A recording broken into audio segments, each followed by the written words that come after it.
تو سیدنا حسن نے جو بات کی اس کی ذمہ داری ان دونوں نے لی، عبد الرحمن بن سمرہ اور عبداللہ بن عامر بن قریظ.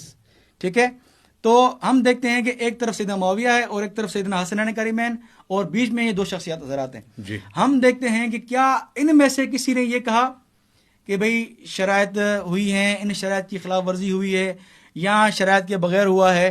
ہم دیکھیں تو ان سب حضرات کا کہیں بھی کسی تاریخ میں یہ منقول نہیں ہے کہ کسی بھی شرط کو لے کر ان میں اختلاف ہوا ہو، چاہے سیدنا حسن ہو، چاہے سیدنا حسین ہو، چاہے یہ دو حضرات ہوں. اب دیکھیں ایک جو بیچ میں آنے والے ہیں عبد الرحمن بن سمرہ، ان کا انتقال ہوا ہے الاصابہ ابن حجر کے مطابق 51 ہجری میں. ٹھیک ہے. 51 ہجری تک کوئی بھی ان کا اختلاف سامنے نہیں آیا کہ حضرت معاویہ سے یہ شرط تھی، اس نے یہ مخالفت کی ہے، کوئی اس اعتراض نہیں آیا. دوسرے نام ہے عبداللہ بن عامر بن قریظ، یہ ان کی وفات ہوئی ہے اصابہ کے مطابق 58 ہجری میں، حضرت معاویہ سے 1-1.5 سال پہلے وفات ہوئی ہے ان کی. جی. اور حضرت معاویہ سے ان کو عہدہ ملا ہے، مختلف گورنر رہے ہیں جگہوں پر. جی. تو ان سے بھی کہیں اختلاف نہیں ملا. اس کے برعکس ہم اور سیدنا حسین کی طرف آئیں. جی جی.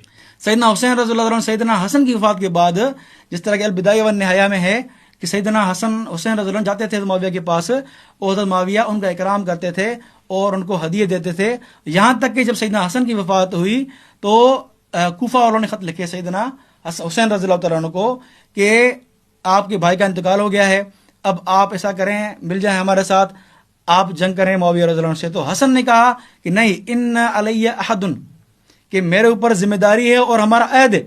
یعنی اس وقت تک سیدنا حسین رضی اللہ عنہ اس عہد پر قائم تھے.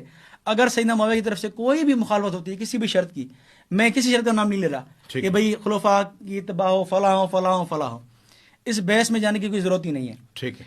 میرا آسان سا موقف یہ ہے کہ کسی دونوں فریقین میں سے کسی نے بھی شکایت نہیں کی کہ صلح کی خلاف ورزی ہوئی ہے یا شریعت کی خلاف ورزی ہوئی ہے.